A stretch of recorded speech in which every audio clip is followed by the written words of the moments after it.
The broadcast is now starting. All attendees are in listen-only mode.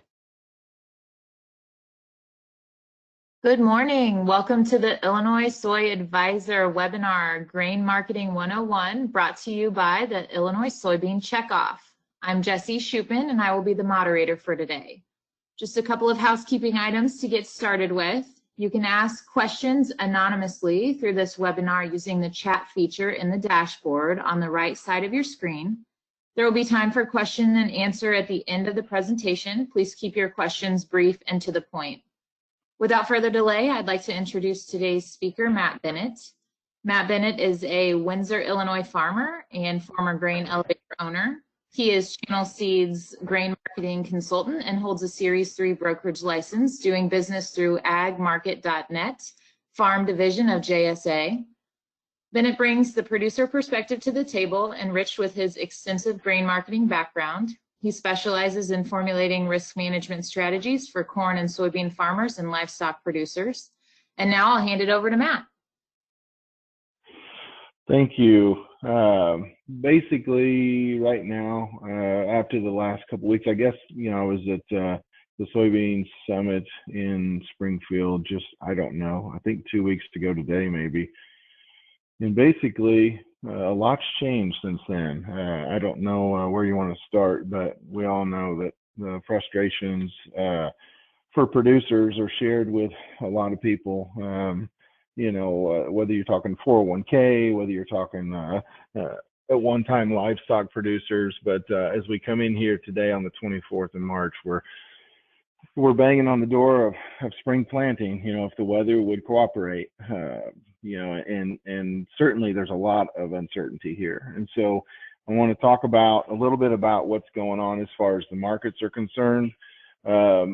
Just first of all, a little bit of a baseline, and then just to give you a little bit of an idea before I talk about how I like to set marketing plans up for folks. But, the USDA is forecasting $3.80 for an average cash price for corn for this marketing year, and $8.70 for soybeans. Obviously, right now, $8.70 for soybeans is probably not something most of us are going to get unless we're going to a terminal.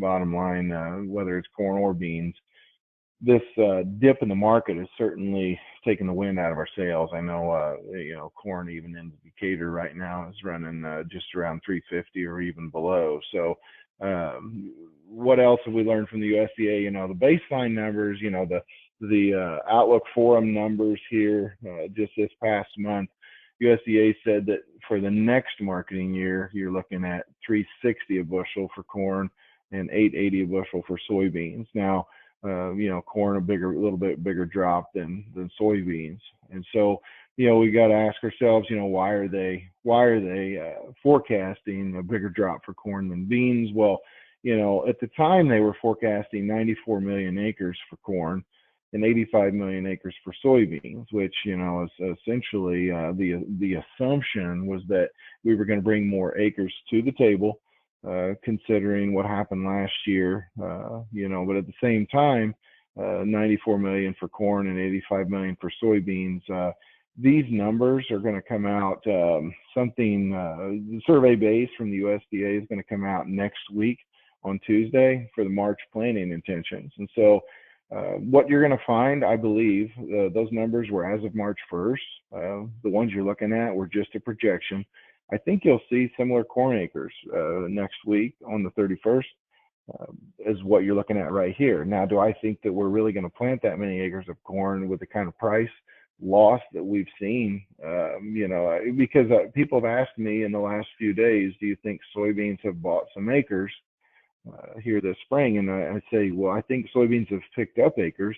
I just don't think that they've bought them so much as corn's given them away in some situations. And so I guess to further go into that, I do think that it's going to be a bit of a fiscal issue for some folks to be able to get as much corn planted as what they may want to, especially if they have been lethargic, maybe in getting their line of credit set up for this marketing year. But bottom line is, I think that putting a crop out and the cost that it takes to put a crop out, combined with the kind of production that we've seen, soybeans here in the last several years here, especially in Illinois, as we're talking to mostly, I think, Illinois producers here today, which I'm one of them.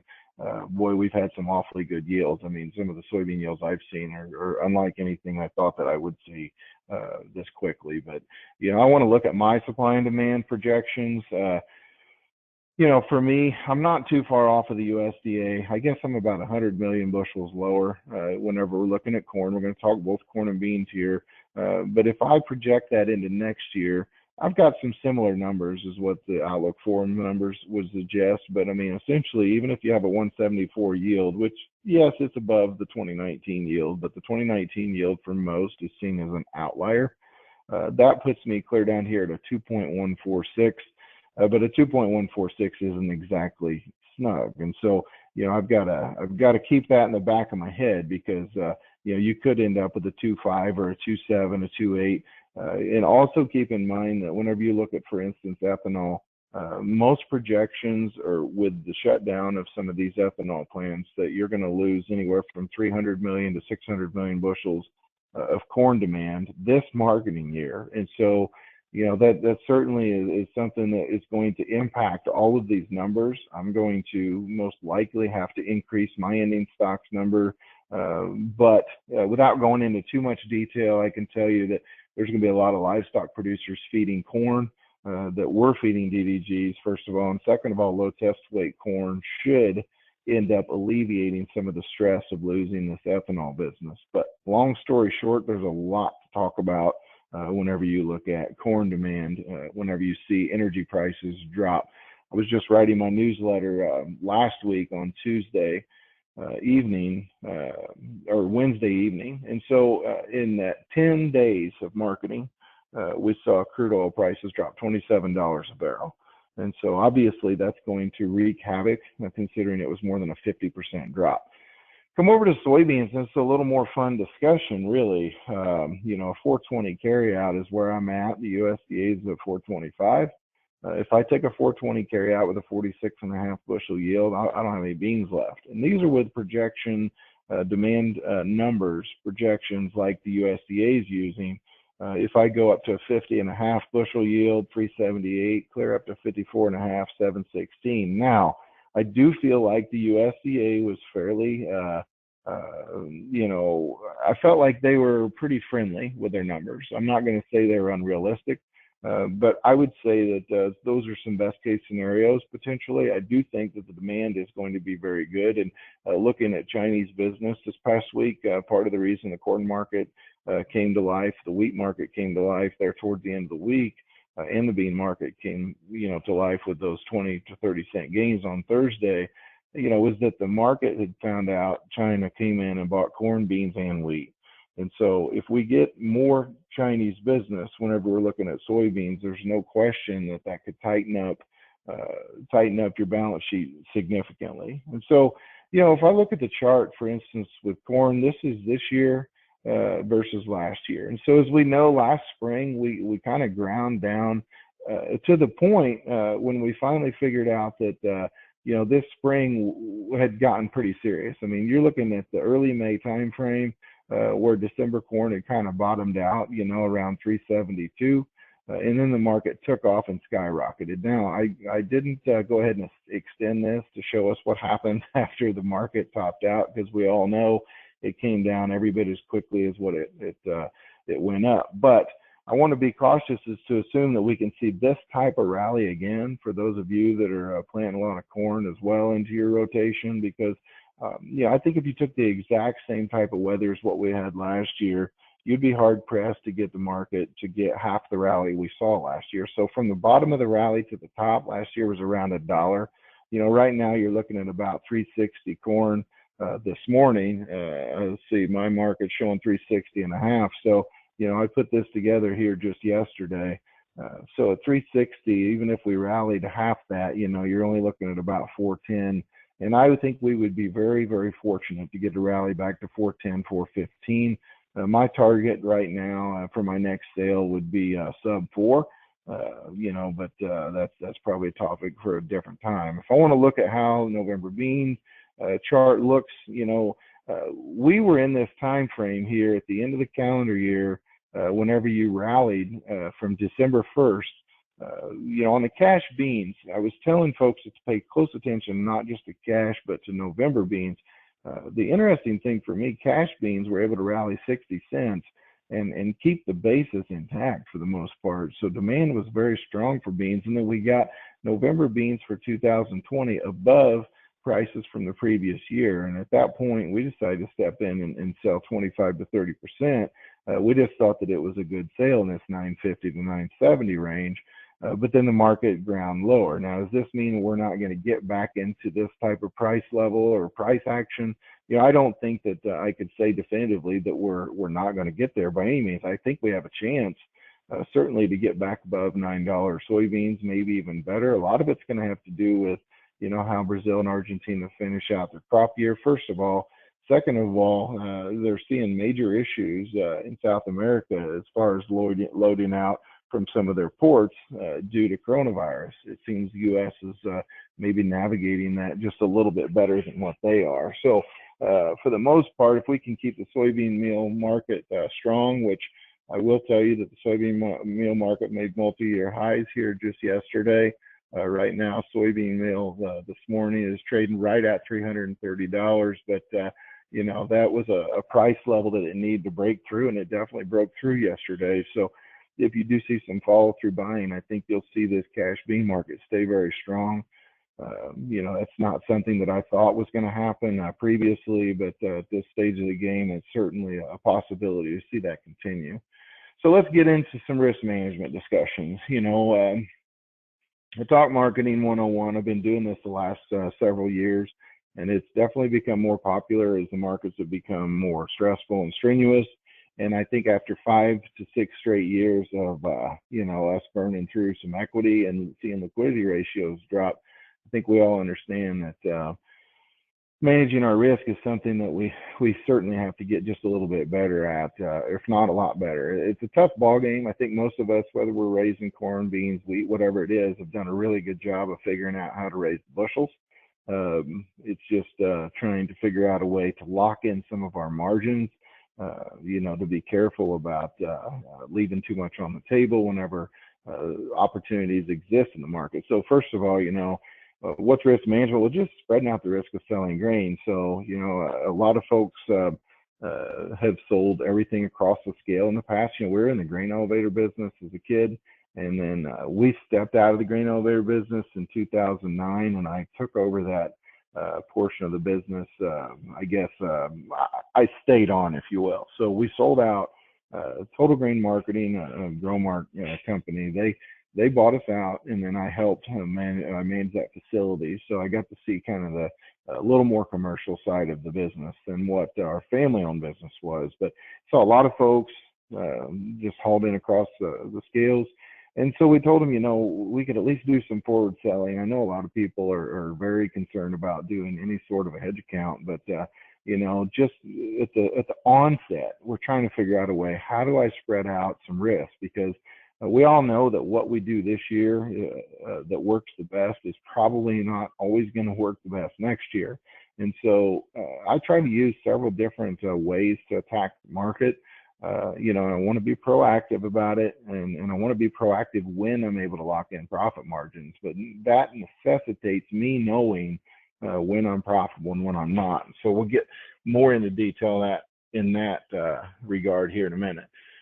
Whether we're talking forward selling or basis contracts, I know a lot of people did basis contracts this year. They've rolled those from Dece to March, and then unfortunately, a lot of this corn that was on basis got rolled from March to May or July. And right now, that certainly doesn't look like it's worked all that great. But bottom line, basis contracts give you a pretty good avenue because you can get some cash in hand. Usually 75% of the value the day that you put those contracts into place. But a hedge to arrive is a pretty good way to actually hedge some risk in that you're not going to have a margin requirement like you would on the Board of Trade. So you could hedge $4 corn or $3.60 corn or whatever, you just name the price. You could hedge that on the Board of Trade. Well, if the market takes off and rallies on you, then you are going to owe some margin. If it's an HTA or a hedge to arrive at the elevator, then that's the luxury of having you don't have the margin, but you have to remember that you are locked into that facility. So with futures, you do have the choice of where you want to haul, and that sometimes is a pretty nice benefit depending on where you're at. If you've got more than one location you can deliver to. Options is a really good way to get into the risk management on paper game, if you will. Options, if you're buying an option only, then whatever you're putting up front is all you're going to lose if the market takes off and doesn't do what you thought it was going to do. With futures, of course, you have to pay margin calls. You're going to fund that position every time that it goes against you. Now, I will say with futures, if you're in a true hedge situation, then you should be seeing your cash position or your bushels grow in value if you're losing money as far as your futures account goes. So those two are completely different, and I think they can work well together. But for someone that doesn't understand futures and options, there are tools out there to start to learn. And I've always told people, a really good way to start is going to be with options, first of all.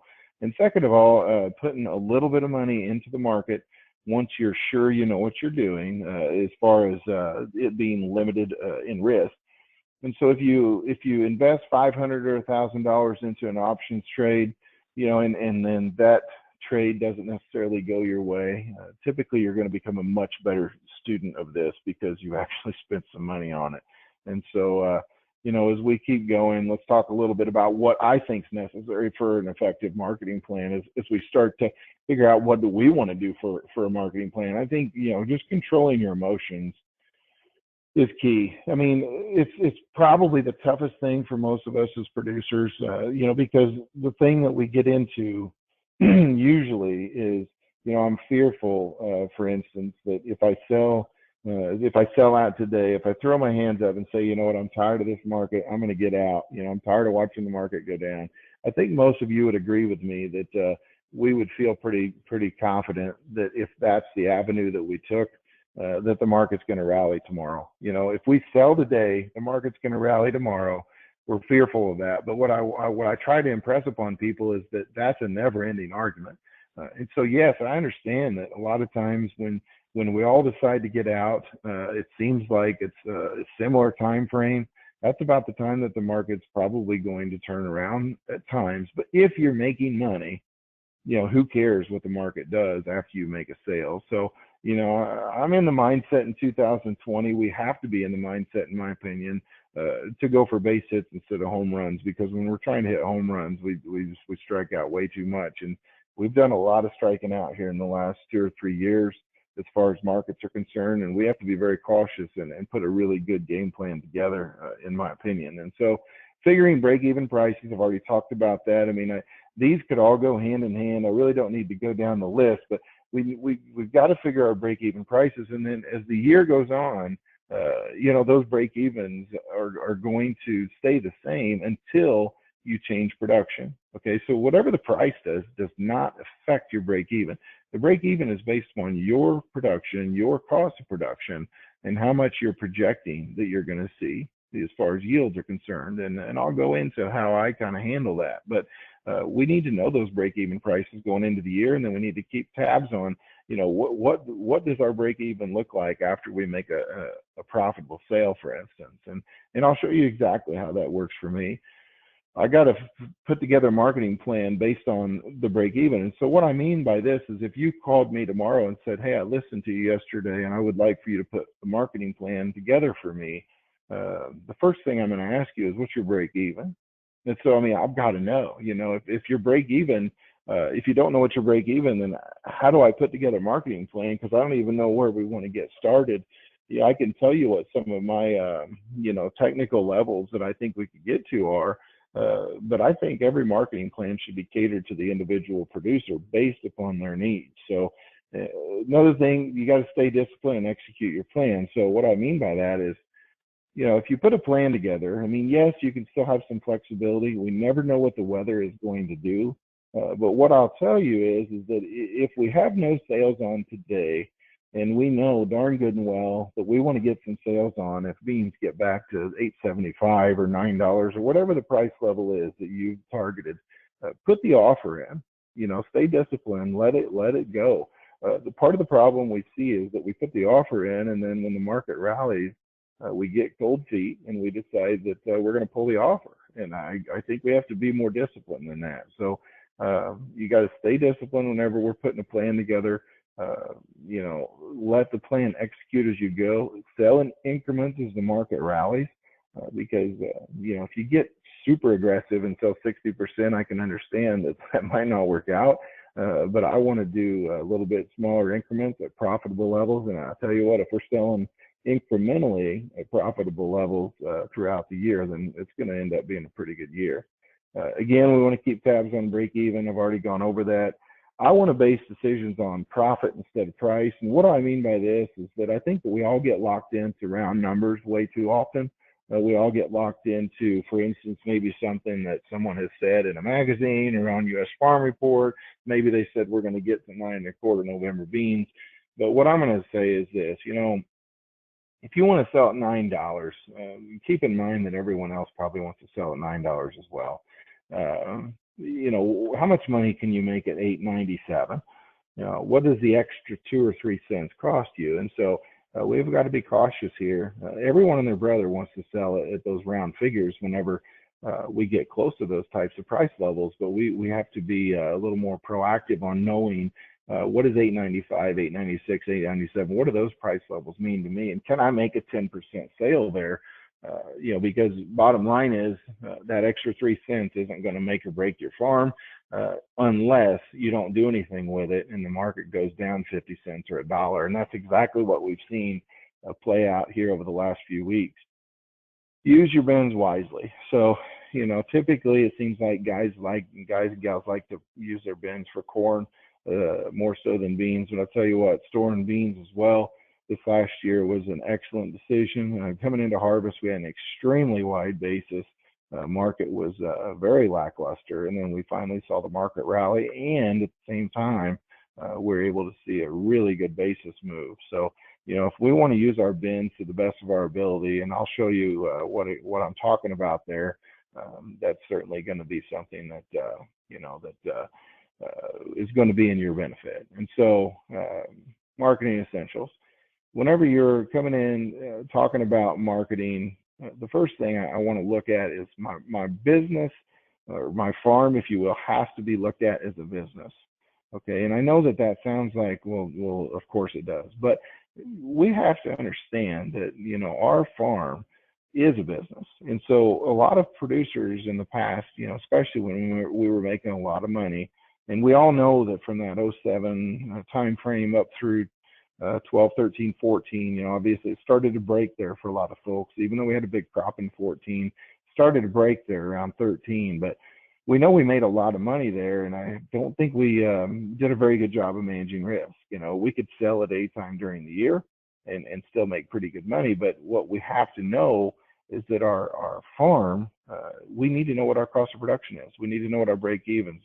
What kind of return on investment am I looking for? Because those are the things that other companies and corporations in the country that are successful do well. And as a farm, those are the things we need to do well on the business side of our operation. We got to know and monitor those costs of production and know those down to a T. And so I always have people ask me, how well do I need to know, what it costs me to put a crop out? And I say, well, only if you want to know whether you're going to make money for the year or not. If you don't really care, then who cares what your number looks like? But if you really want to know, you've got to be very proactive. As far as projecting production, we're going to go into some detail here in a little bit, but projecting production whenever we're putting together a break even is very important, because it can obviously impact, break even significantly whenever you start to change yields. But we know that some of these corn and bean yields have been better in the last several years than what we ever dreamed they would be. And so I don't want to sell myself short whenever I'm filling one of these out. But, most of you have probably already got your line of credit put together, your cash flows.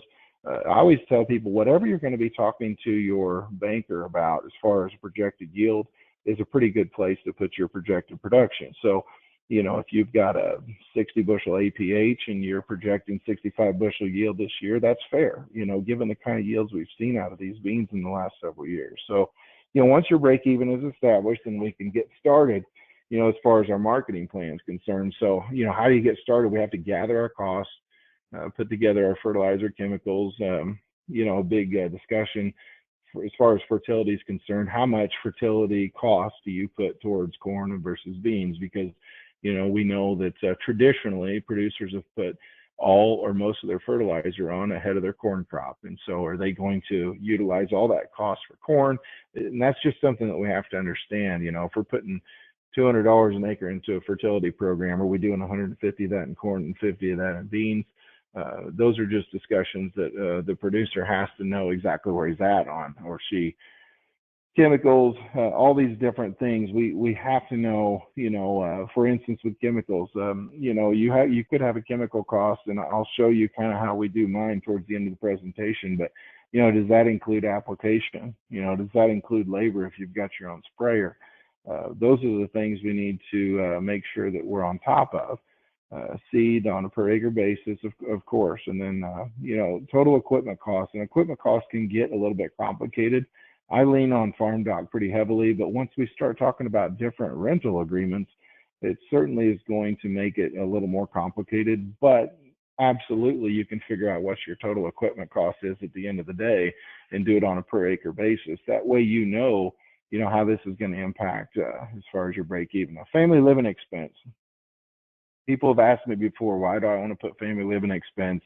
It doesn't have anything to do with my farm. Well, if if a person's married and neither person have income, or, if a person's not married and they don't have all farm income, then you have to plug in family living expense because the farm's paying the family living expense. So, if the family is spending, just for ease of figuring, $120,000 to live, for everything, then obviously if they're farming 1,000 acres, then they're going to have to do $120 an acre with whatever it is that they're planting. So obviously that becomes a pretty big concern with the kind of money, that we've been spending, I think, to live, especially coming out of that extremely profitable time frame that we were in. It's been pretty tough to wean ourselves off of the kind of family living that we've spent. But we have to be very careful there, and I want to make it included, unless you're able to offset all of your family living. Now, I know a lot of producers make it a point to try to offset all their family living expense with off-farm income, and if a person can do that, that's fantastic. If they can't, it's got to be accounted for. And then land expense, similar to equipment expense, there's a lot of different ways of looking at it, agreements and whatnot, opportunity costs. I'm just going to address this right now. A lot of producers will ask me, do I need to put opportunity cost into my profitability spreadsheet, my break even, whatever you want to call it? I don't want to put opportunity cost in unless I'm trying to decide whether I want to farm or not that year. So, for instance, if I'm a producer who's trying to make a decision on, do I want to keep going, or do I want to potentially sell some equipment and rent my land out, then yes, I want to find out what the opportunity cost is. Can I make the same amount of money that I really want to see me be able to make if I'm going to be farming it myself? And so that's when I want to plug opportunity cost in. I don't need to plug that in if I've chosen to farm. Is it something that a person could conceivably use? Of course it is. But what I want to know is, at the end of the year, what kind of money am I going to make? What kind of money am I capable of being able to plug back in? What kind of return on investment am I going to see? Because opportunity cost is not going to be included in a return on investment. So project yields is always very important. Whenever I project yields, as I said before, it's always got to be something of a believable manner. And so I plug it into my Ag Market app, but you can plug it into anything. There's so many good tools out there. But I want to show you whenever we get to the end exactly what it looks like when you start plugging these things in. Looking at different costs, so land costs, again, I already went over this, but I can't plug this in enough. That's the only time I want to do opportunity costs, is if I'm deciding whether to farm or not. If I'm doing crop share or paid for land, only the cost of land would be property tax if the ground is owned. If it's crop share, no, there's no land cost, but we have to understand that if I'm farming 120 acres on a 50-50, I'm only receiving 60 acres worth of crop. And so I'm running my equipment over 120 acres worth, right? And so obviously my equipment cost versus what I'm receiving is going to be twice of what it would be if I'm doing a cash rent.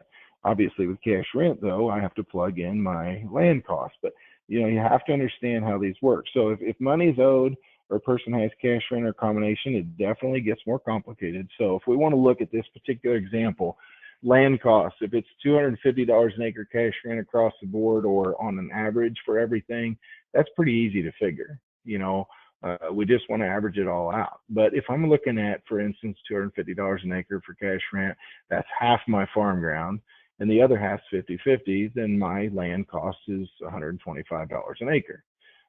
That one's pretty straightforward as well. But if I get into a situation where I'm cash renting $250 an acre, and this is all in 1/3. Okay, so as you know, if you've got 16 different rental agreements, it takes some time to figure out what your land cost is, but it's very important to know what it is.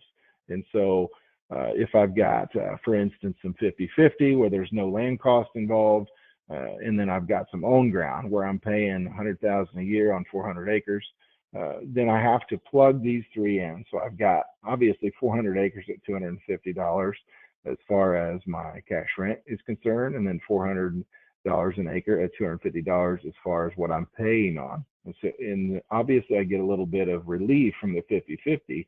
That gives me a net cost whenever I divide it by 1,200 acres of $166 an acre.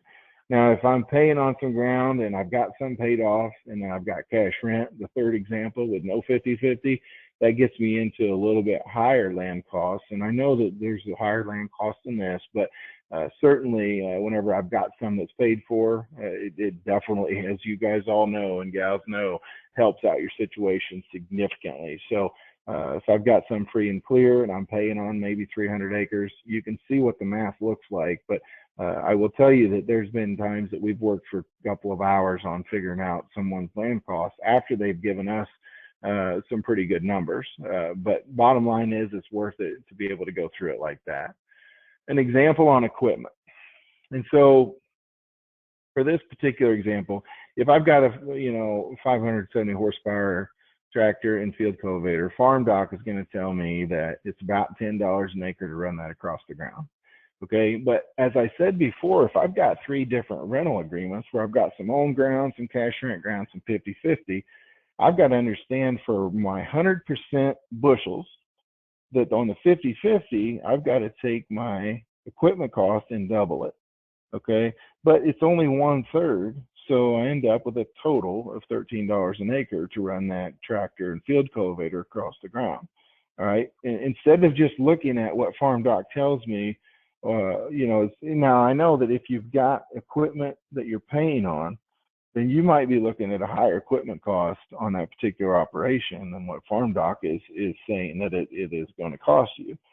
I like to look at Farm Doc for situations where the land or the equipment is paid for, and still be able to show that I've got to remember that I've still got costs to run this equipment across the ground, whether it's paid for or not. Now, in the situation, as you can see, like for instance with a combine, it gets into a lot higher cost, than just obviously talking $13 an acre for your tractor and field cultivator. So $53 an acre when you start to plug in, it's $80 an acre on a 50-50. Now, yes, that sounds like a lot, but considering you're getting all of the relief from having no land costs, it's a very small price to pay. I think most of us would agree that having a pretty good 50-50 crop share agreements in place would be definitely advantageous. And so, obviously there's no difference in the way that we figured this whenever we start to look at your planter and tractor. So I just want to encourage you to go to Farm Doc and see what the custom rates look like. It's certainly going to help you. Now, everyone's different. So if it's a lease, for some of your equipment, obviously that's pretty easy to figure out as well. If it's not paid for, then I've had people say, well, whether we're talking land or equipment, do I need to just do principal or principal interest? And I always tell people, whatever you're paying for that year, whatever you're writing the check for that year, divided by your acreage, that is what you need to be looking at.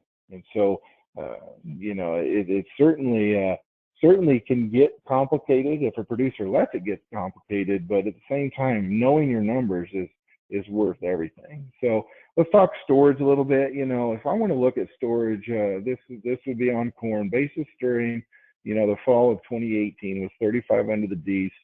By the end of fall, we were option the D's. Okay, now this is in 2018 because obviously 2018 and 2019 started out pretty similarly. Here in the last 2 weeks, things have changed. But as you can see, the 2018 cash price indicator was down to 320 during harvest. July was not posted at $5, but several producers were able to get $5. Now, that's another question or another example in and of itself is that you can see prices above posted bid lots of times. And so if you look this year, we were 20 under the D's, you know, indicator. I mean, early on, we were around 330. Right now, we're 5 over the May, whereas we were 20 over for a while. And so we've lost 15 cents. Now, I know it's frustrating, but there's producers in other parts of the Corn Belt, especially into Iowa and Nebraska, who've seen their basis erode by 30 to 40 cents if they're around an ethanol plant. So we've actually been quite fortunate that our basis hasn't gotten knocked around even more than what it has. But price 2 weeks ago was around $4. Now we're looking at 350 because we lost a lot of ground in futures, first of all, second of all, basis. But I have to figure out, how does a grain elevator make money whenever you're looking at bushels that go onto the farm? And so do I just put them in the bin and wait on a market rally, or do I handle it a little bit different? And as I say, the owner of cash corn is king. And so, or cash soybeans, you can name either one of them. If you've got corn or beans on hand when people need it, that's exactly what that's being in the driver's seat. So right now, especially if you're around anybody who crushes soybeans, there is a major premium for some producers to have those beans on hand, because right now the crush margins are extremely good, and that's part of the reason why this bean market has continued to rally. So how much can basis impact a producer's income? This is another corn example, but a 2,000 acre producer that has 200 bushel corn, and that's what they end up, you know, these are round figures, and it's just for ease of example. Producer can store 75% of the farm's production. You know, harvest basis is 30 under with the December at 370. That gives you cash price of 340. You can haul it in across the scale, pay your bills, be done with it. Or, you know, you can put it in the bin. If you've got this kind of storage at home, I would obviously, I'm a huge proponent of using your storage for what it's for.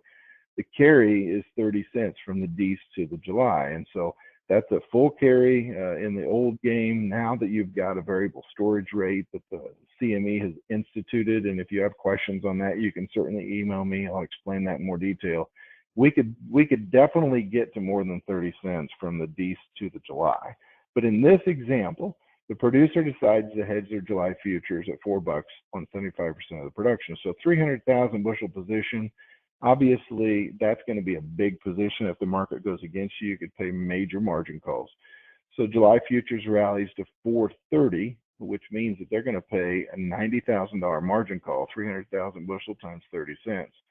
But if the basis improves to 10 over the July, making cash price 440, the producer says, you know what, I'm going to go ahead and sell.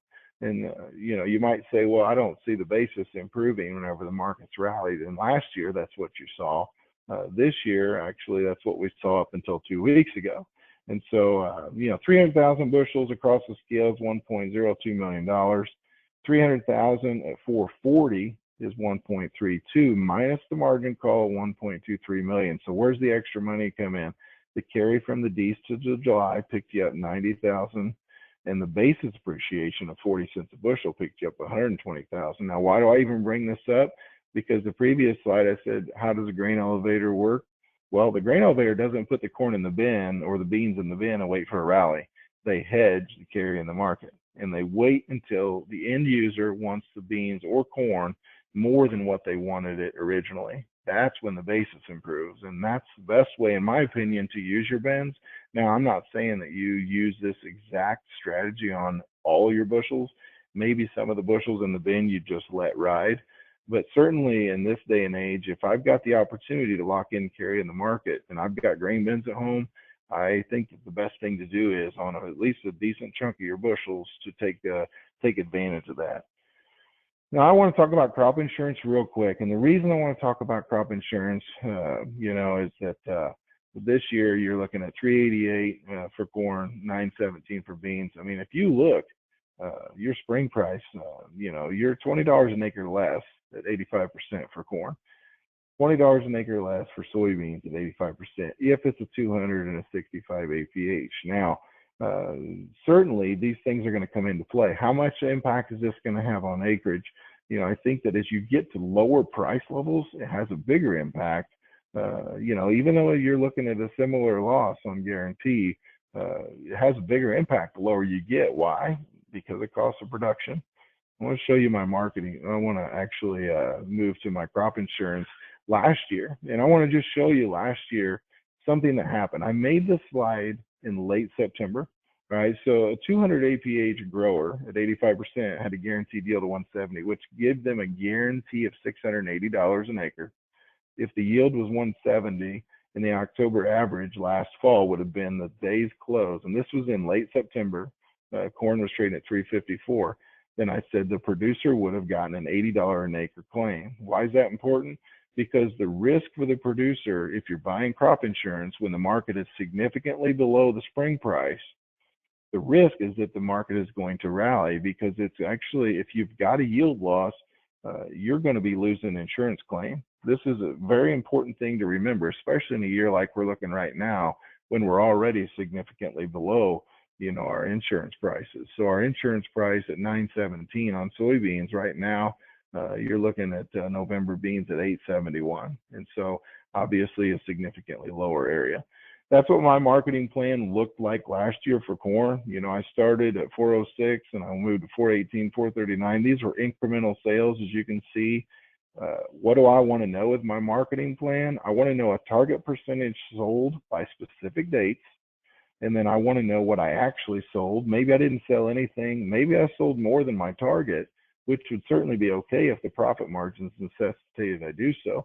Why do I show you these prices? I mean, these prices are in print. These are things that I actually have to follow if I'm making formal recommendations, because I'm required to know or to divulge this. But the reason I bring this up is because whenever I sold at 406 is because that was a profitable sale.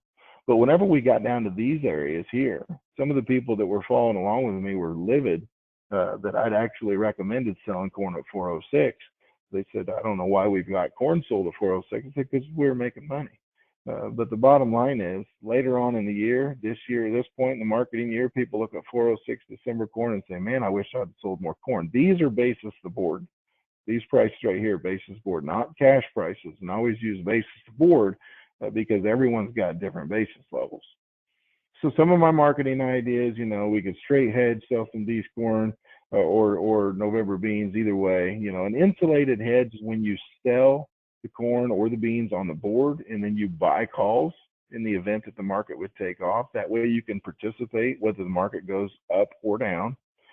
I've got a forward contract, obviously forward contract with the elevator that locks me into a specific location, but I don't have any upside protection unless I would maybe buy some calls.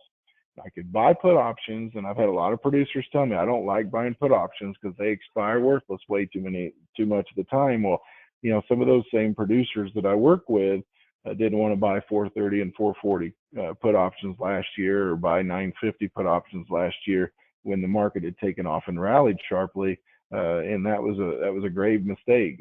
Bottom line, if you're profitable and you can print a profit, buying a put option is the best thing you can possibly do to quantify your position. When would a person ever want to sell calls? Well, if I've got corn or beans in the bin, I might sell a call if someone's going to give me 10 or 15 cents to do so above the market. Because if the market rallies and I end up taking some pressure on a sold call, for instance, a margin call, then that's actually what I want to see happen, because the value of my grain has gone up. So the only time I want to sell a call is whenever I've actually got something that's physically going to gain value if I end up paying a margin call on the sold call. When do I want to roll hedges? So for instance, if I've got, or basis, when would I want to roll? Obviously, if you're trying to wait out for a better situation, but for me, I don't want to roll any more than what I have to. that's a very big subject, but I know a lot of producers ask me about when should we roll hedges. Well, you want to see enough carry in the market to make it worth your time. Now, evaluating the spread from these to July or from November to July for this next year, keep a very close eye on this, because with the new variable storage rates, there's certainly reason to look at those things. I did put this together earlier in the year. People were asking me, why in the world would I sell at $4 corn and $9.50 beans? And some of the things that I gave were, given acreage projections, I thought the rally potential in 20 might not be as solid as in 2019. Fertilizer costs were steady to lower for a lot of producers, which meant that $4 corn and $9.50 beans, you're actually more profitable than you were a year ago at those prices. I thought there was ample opportunity to lock in fuel needs earlier this year, let alone right now. Right now, you can lock in diesel fuel as cheap as what we've seen it since 2016. $4 diesel corn paid more expenses than in 2019, other than you don't know what each individual's land costs were. So, for perspective, as we get ready to wrap up, before I want to show you my my app and how I specifically put these things together. If I've got a 70 bushel yield projection for this year, and I think for a lot of Illinois producers, that's probably something that's in the cards. But last week we were looking at $8 cash price for me locally. That gave me $560 per acre gross. This morning I was looking at an $835 price for fall. So 70 bushels gives me $585 an acre. $25 an acre, it's nothing to scoff at. What if next week we're looking at $880? Who knows whether we will or not. But if we are looking at $880, $616 an acre, it's $56 an acre more than what I was looking at just 2 weeks prior. Or if you get a bigger rally yet, what if you go to 9.25? And these are cash prices I'm talking about. What am I trying to say here? What I'm saying is, if I'm not figuring my situation whenever times stink, then it's pretty tough, or I guess it's pretty easy for me to forget, if I didn't even figure it up in the first place, what the situation was. So yes, last week it was frustrating looking at a $560 gross. But if I do get a chance to rally back up over a $600 an acre gross, that's something I need to pay very close attention to. That's what I call perspective. And so, I always say you got to keep things in perspective. In 2020, I have to play offense instead of playing defense. What I mean by that, I've got to be proactive when the market gives me an opportunity, because I don't know how many opportunities I'm going to get.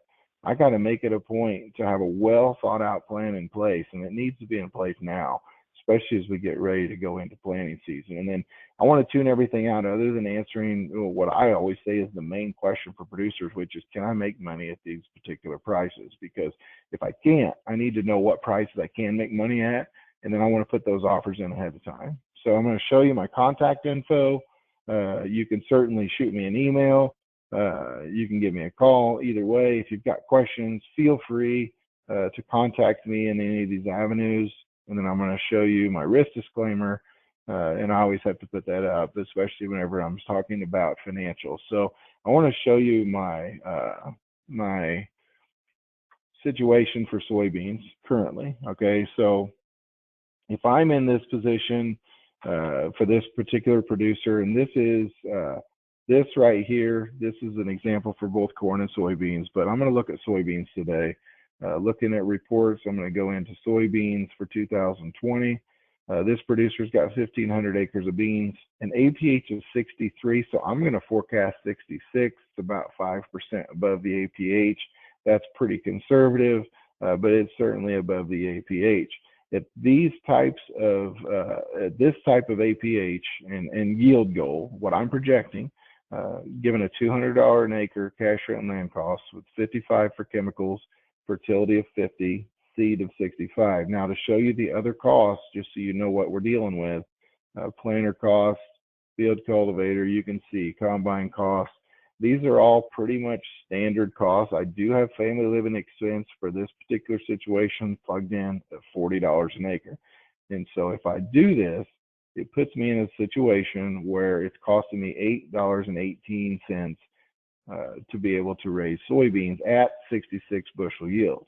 All right, so let's look at making a sale. Now, as I told you, I'm 30% sold We sold at 960. The only reason why I want to bring that up is because I want to show you how this can impact you, and you can play with different numbers. But as you see, the break-even price is currently 818.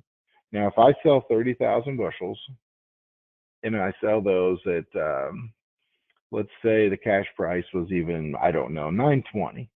Obviously, that looks good today, but again, that's an official recommendation I made. I just want to plug it in and show you how that impacts your break even.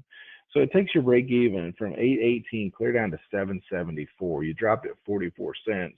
That's on your remaining bushels, okay?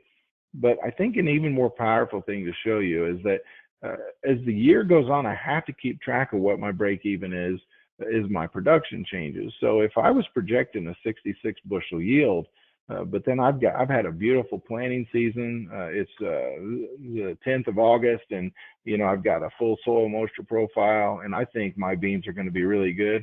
I might bump that up 5 bushel. Maybe I'm going to take it to 71 bushel beans.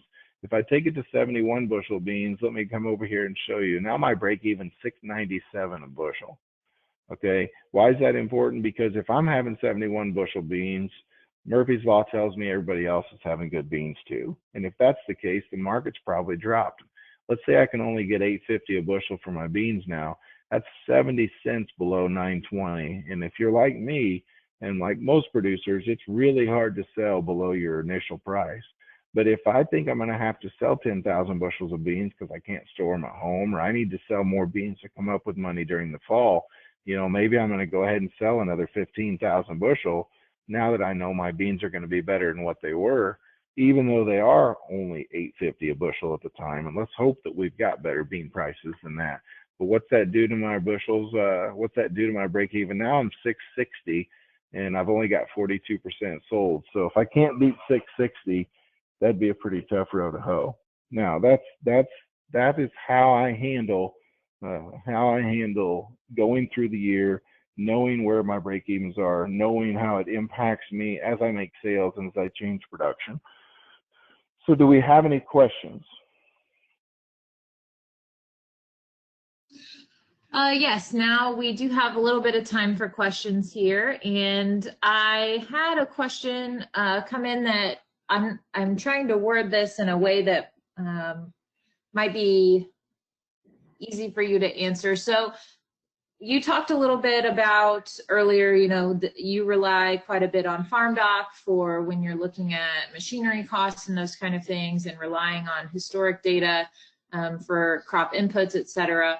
So what do you do for those kind of non-traditional leases that would be not necessarily a 50-50? Maybe they're more of an 80-20 or 2/3, 1/3. Do you have any perspective on those? Yes, and to be honest with you, we could talk about that for half an hour, but I would tell you that any producer that's got a handful of different leases that they would like help with coming up with a break even or a average land cost, I would be glad to help them with that. I'm not going to charge them anything. I'd be glad to help them if possible. But what you have to do is you have to figure out what benefit you're getting on the bushels. And so what percent of the ground are you getting 100% production on? Okay, so obviously if it's a smaller percentage than that, then I've got to figure out exactly what that percentage is, and then how much more equipment am I using if I'm not getting 100% of the acreage that my equipment is going over. And it gets complicated, but certainly we've seen about every lease that there is to see. I mean, usually we figure break evens for at least a couple of hundred people per year. And so I've seen about, I think, every lease that a person could see. But some of your non-traditional leases are something that you have to plan for. For instance, if it's a variable lease, whereas the landowner is going to participate more, or get more income, if you will, if it's a really good year, either from a price, from a production, or a combination perspective. Those are something that you have to plan for, and you have to see how they're set up. But again, it's one of those things that it's worth every bit of work that goes into it. It's just going to take a little bit of time. Sure. Thank you for that perspective. Another question that we had was, how did you get into the mindset? How do you help others get into the mindset that as long as you're making money, then that's okay? You know, knowing what your break even is, selling it, it doesn't matter if it's $1 over that or a cent over that. It's just making money over your break even is what's important. Well, one thing I want to be, I really want, anybody to hear is that the break even needs to have your personal situation to where you're going to make enough money to pay your payments, to pay your bills, to pay yourself. A break even doesn't mean that you just want to break even. It means that what price level do I have to get to put myself in a situation that I feel comfortable. So how do I get people in a mindset that beating that break even essentially is better than not beating the break even? I think that the main thing is to understand the way that we've drawn down liquidity, the way that we're having a hard time overall as producers showing net farm income. Yes, it's a very challenging time frame, but I try to impress upon them that collectively we're struggling from a profit margin standpoint. And so getting to a more healthy position where we're essentially just trying to beat the budget and show profit margin. Let's just put it this way. I don't want to sell any corn and beans today if I can't make money, considering I haven't put a kernel in the ground. Okay. But if the market would take off for whatever reason and put me in a position, I mean, I can show you while we're looking the reports here. Let me go out to the home page, and if you look on corn here, the real-time profit per acre, negative $3.20, just last Thursday or Wednesday, that finally, for the first time this year, using that particular example, went into the red. Okay, now we're 30% sold on corn as well. And the reason we were at 405, even though a lot of folks told us we were crazy for selling corn at $4 and above, and they just thought that we'd rally a lot more than that later in the year. We knew we could make money. And so if I know that I can make some money and lock in some income, bird in the hand's better than two in the bush. I know that that's just an old saying, but it's the truth. And especially as a producer, I think that the best thing to do, if we really want to try to maximize what we're doing out here, I mean, we're working our tail off to try to produce a crop. Then, in my opinion, you've got to be willing to take a gift whenever it comes your way. Now, that doesn't mean that it's going to be as much as what we want always, but versus, again, my situation, if I'm coming out of a very unprofitable situation to one where I'm actually able to make $20, $30, $40 an acre, whatever it might be, that's a really good way for me to train myself to go ahead and step forward and make that decision, is comparing myself to where I was whenever the markets weren't in a very good position. Okay, thank you for that. I have one last question before we wrap up here. I think it's a two-part question. The first one would be, can you tell the participants a little bit more on how to access the agmarket.net app? And also any other resources that you find useful or that you go to when you're looking at markets and trying to help with decision making. Okay. And so the ag market, if you go to agmarket.app, as you can see here, if you would go, like I just logged out. If you go to agmarket.app, this is what you're going to see. And if you want to try this out, you can do like a 2-week trial. It's $500 for the year to subscribe to it. But if anybody wants more information on exactly what it does for you, because you can actually like test your strategies. You can look at, what if I hedge? What if I forward sale? What if I buy calls? What if I buy puts? There's a lot of different things the app does, but the main thing I wanted to show you is how it works with our marketing plan. But that's how you would access it. You can get it on your phone. if you get a login, everyone in your farm can use the same login. You don't have to get multiple subscriptions, but it's a very useful tool. There's a lot of other tools out there like that, to answer part of the second question. And I think that just having something to help you track on the computer what your break evens look like and your cost of production is certainly going to be advantageous to the producer. I lean very heavily on FarmDog. I'm a very big advocate of what they do, and I've worked with them on several different things in the past. But I would say that what they do and the kind of information they put out, I mean, considering this is free and it comes to your email inbox, it's hard to beat. And so yes, there's other things that you can pay for out there that I think are probably worth your time, but looking at something that you can get that's free, that actually is going to be really advantageous to your farm, I think FarmDoc is second to none.